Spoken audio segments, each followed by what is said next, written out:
The great thing about the subject of change, we can use these kind of trainings in all parts of our lives.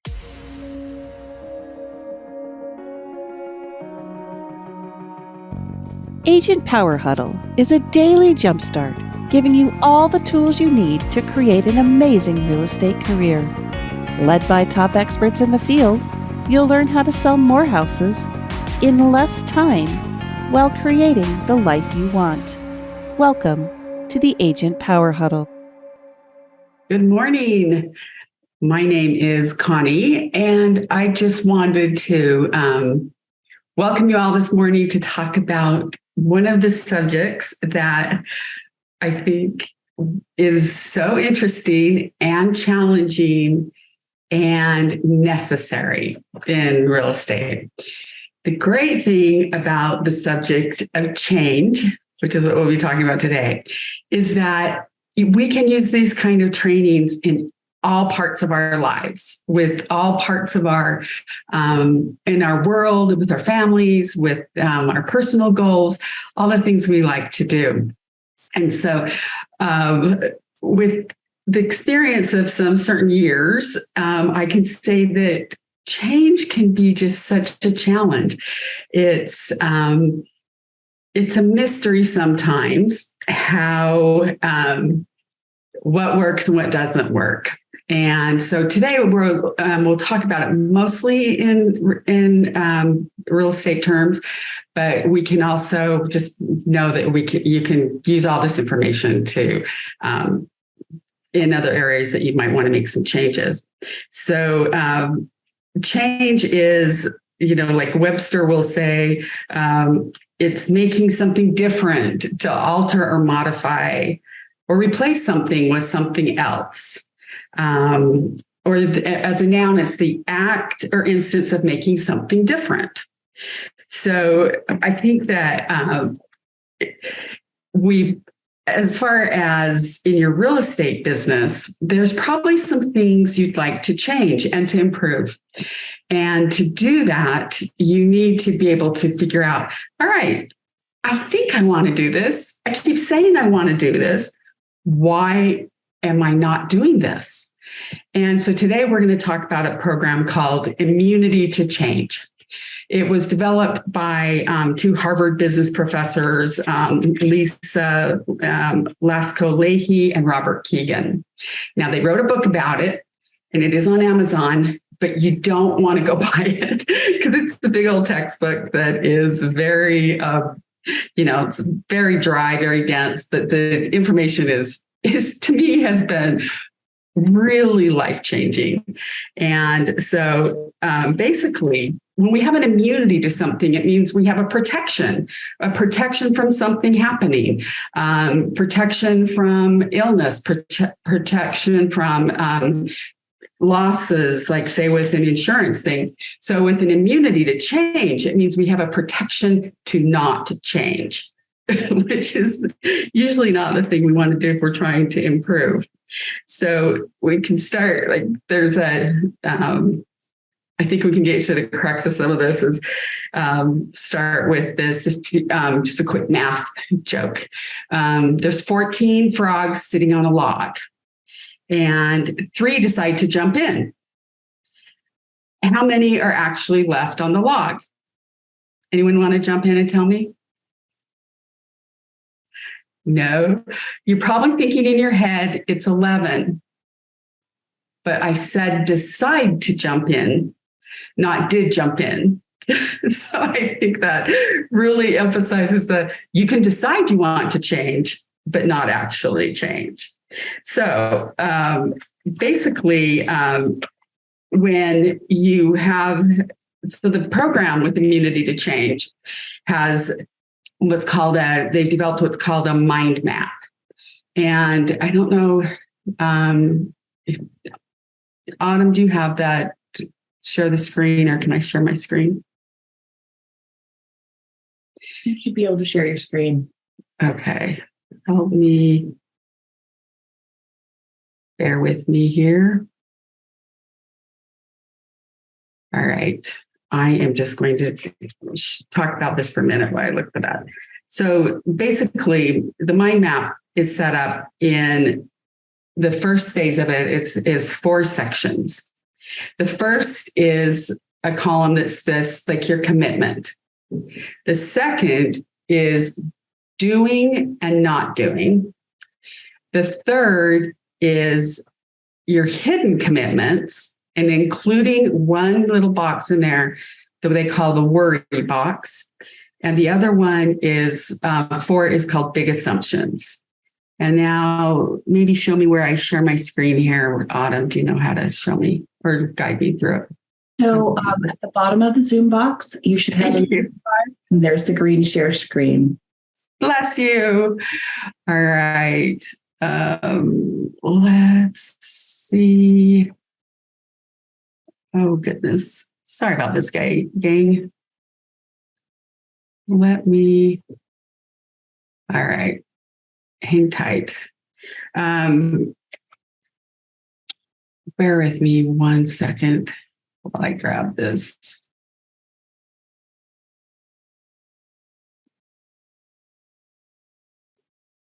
How's everyone today anyway? Everyone's very quiet. Are you normally all very quiet? Perfect. Perfect answer. All right, here we go.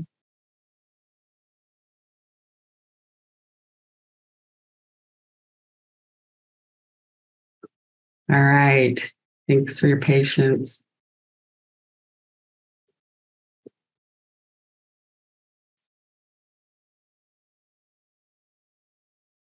There we go. Ta-da. All right. So on the left side, can y'all see this? Great. Is called the commitment. So you can fill these out as we go, like you can work on this now. Or if there's somebody that wants to talk about answering some of these questions, we can do that. Or I can just go over one of them, how I filled it out. Did anyone want to work on something with us, or do you want me just to go ahead? All right, I'll just go ahead. So commitment. What is one of the things that you want to change? Like, what is it? Maybe let's use calling your sphere of influence. So I want to commit to talking to my sphere of influence and say past clients too. And, you could make it more specific. I want to call, 10 of my past clients every day. I want to connect with 20. Whatever you want to do is you can fill that in. Now, again, you can use any other sorts of goals in here that you want to. So then the next column is fascinating. So when I'm not calling my sphere of influence, what am I doing or not doing or not? Let me rephrase that. If I haven't been doing what my commitment is, in the column 2, what am I doing or not doing when I'm, if I'm not talking to my SOI? So some of the things you could put here would be like, I'm making a list of who to call. I'm getting up and looking at the, new listings on the market. I am reading Twitter on my phone. I am talking to my friends. I'm maybe being disorganized, not having my list, not having things in my CMA, or I am doing things like, maybe just about anything else besides calling them. And so maybe you can, like, if you use this for some other areas too, you could say, you could be using it as anything you're using to distract yourself. Everybody has things that we do to distract ourselves from doing the things we should be doing. Now, the next column is called hidden commitments. Now, this is part of the whole immunity. Now, they use the example a lot. We've probably all heard it, that they do the heart research studies And they ask them, they tell them, you have a bad heart, you need to stop smoking, exercise, lose weight, all these things, or you could die. And at the end, so when they start teaching the people that, people will, maybe it says only 22% of people will actually make the change. And that, even if they could die. So we're not going to die if we don't do what we call our sphere of influence, past clients. But we still have, there's still a lot at stake here for it. And so just think, if the commitment is so high that we won't do it if our life is at risk, that doing these other things will definitely, you can see where there might be some resistance there. So in the hidden commitments, the worry box, like, what am I worried about? What about calling my past clients sphere of influence is worrying me if I do that? I don't know what an example could be, I don't know what to say. I don't want to bug them. I don't want to come across like I'm asking for something. These are a lot of common things that agents use when they're worried about picking up the phone. And then there's also the possibility of being embarrassed. That's a big one for people. So you're thinking about, your past client sphere of influence, but a lot of it comes around, you've got to figure out your own hidden commitments on those things. So back to the heart study, they talked to some people and they're like, if only you have to take this medication, and say we'll make it simple. Take your medication once a day. And this will happen and you'll be fine. So they come down the road and they're like, so they ask them, what would happen if you did take it? And they're like, I will die if I don't take it. And what would happen if you do? I'm not an old person. I don't have to worry about this. I shouldn't have to do this. All of a sudden, all this other energy comes up, and that's their hidden commitment of, I'm worried about how this is going to show up in my life. So that is one. Is this making sense? Anybody seeing any areas in your own world that this works or not works? All right. So basically, you can write in your own things, like get into your own thoughts of what is it really? What is it really? Because the benefits, like we can tell you all the benefits.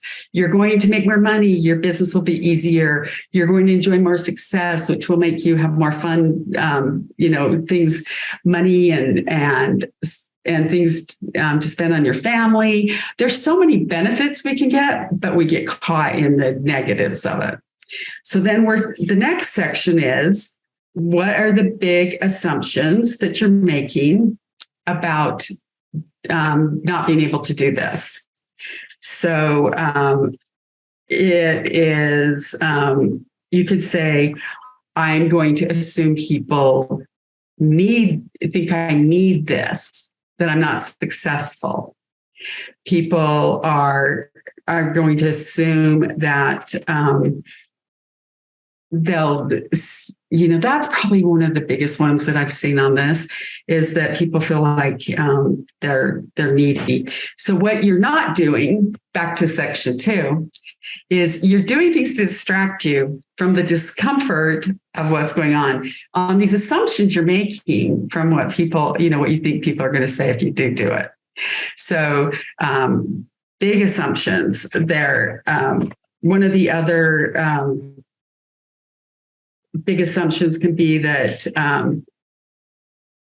others will assume that you're not going to get the business anyway. You're going to assume they're not going to want to talk to you. You're assuming that it's not going to be worth it, that it might take too much time, that you might not get the most immediate benefit from it. And so it is, when you handle those assumptions, you can start to see why the main thing you're trying to avoid are these really uncomfortable feelings, really a big discomfort in what's going on in your head. And it's all in your neural pathways. We've probably all heard how your neural pathways start to form certain ways.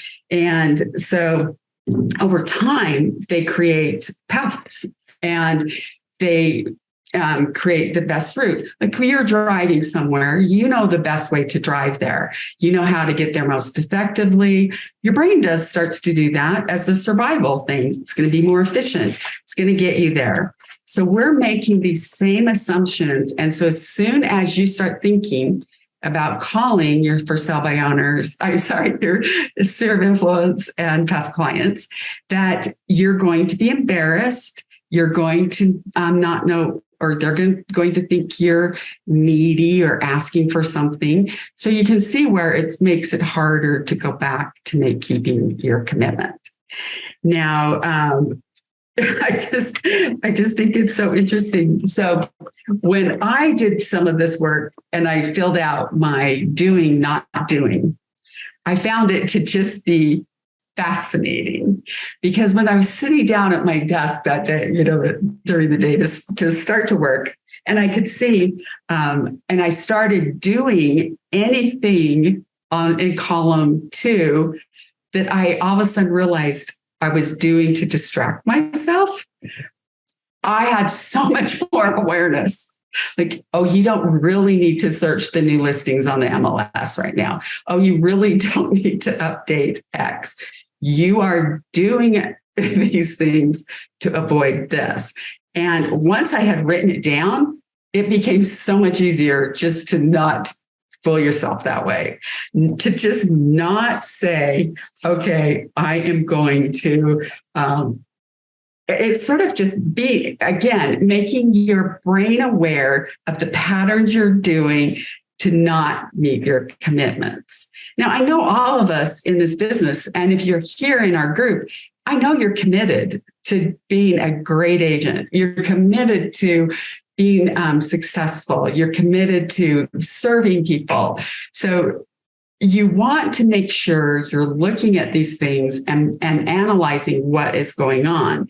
So we have competing commitments is what we call those. So I have a commitment to not being embarrassed, and I have a commitment to calling. Now, which one is getting the best of you? Now, which one is the one you can control? Which is the one that you can say, and I think that we can kind of make ourselves laugh a little bit with it, because it starts to sound a little silly, but our brain takes it very seriously. But once you get some clarity here, you start to see where you can, let me get this off again. You can, really just start to call your own bluff and make your life so much easier. Now, I'm going to go over let me show you these. Can you see this one? Overcoming your immunity. So the thing is, you want to become aware and take the steps to change this. So you can be unconsciously immune, which is what you are before you start working on this. And then you can be consciously immune. Okay, I get it. And then you can be consciously released. Okay, now I'm going to release that thought, those patterns. And so I can do what my commitment is. And then you can become unconsciously released, where you just do. You no longer have to worry about these patterns and these steps before that you were taking. So to do that, you can see what your big assumptions are. They right? Are they are those important enough that I'm going to let it get in the way of making a transformation, of making a change? And I just think it's so silly. I'm laughing a little bit because before, I did this with a big group, and some of them had very serious changes they needed to make in their lives. And even after, how serious their situations were, even after you start to look at this, you can start becoming more aware and make sure that you aren't immune to change. So you must observe an action. You need to test what works, what doesn't work. You need to design a path to say, okay, this is what I'm going to do. And the other thing here is find a support system to help you. Now, this is where getting a coach, having an accountability group can really, really help make this happen for you instead of just, it's hard to do it just by yourself. And we're not usually very successful when we try to just make big changes on our own. You can make incremental change, which is obviously great, but to make a big change in something that you really do want to do, get some support, get some help about it. Some questions to ask yourself is, what is the story I'm telling myself? And that goes back to, what are my assumptions? What evidence do I have to support or refute my assumptions? Do I have anything else that, what evidence do I have that anybody thinks, let's just go back to calling your SOI, that you're needy, that you're not being helpful, that you're bugging them, what evidence do you have to support that? Do you actually have evidence of that?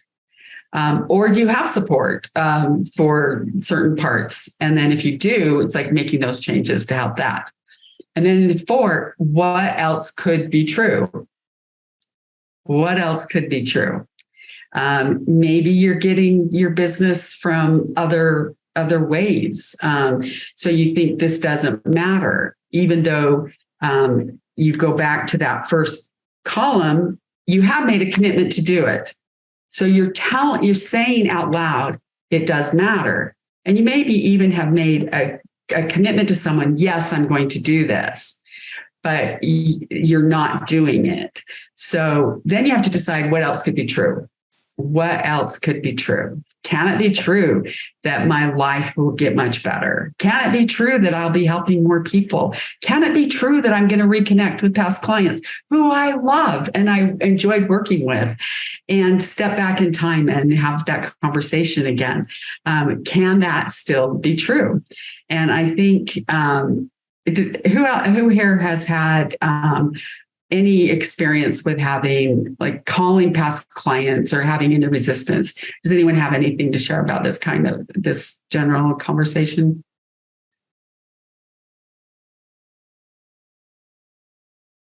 Okay. I'll tell a funny story, part of it. So one of my things was always with past clients is not getting feedback from them. Like if you drop things off or send cards or things, not getting feedback and thinking, in the story I'm telling myself in my head, doesn't matter, goes in the garbage, it's this or that, right? And so why should you do it? And a lot of this is long-term change that you're making. So then I just really committed a few years ago to do it, just unconsciously, just committed to do it, let it run, do the thing. And within 4 months, I had 3 clients that I had sold houses to over 20 years ago reach out to me and say, hey, my son needs to buy a house. And the one was, I'm moving to Oregon. So we need to sell this house. You sold this when we relocated here. Crazy stories. And if I had just listened to the feedback I was getting, that, or listened to my own head of the assumptions I'm making, that it didn't matter, that it wasn't important, that I would not have had these great opportunities to reconnect. Number one, getting more business. And number two, just really enjoying getting back, working with them again, because we are at a unique point in time with our clients.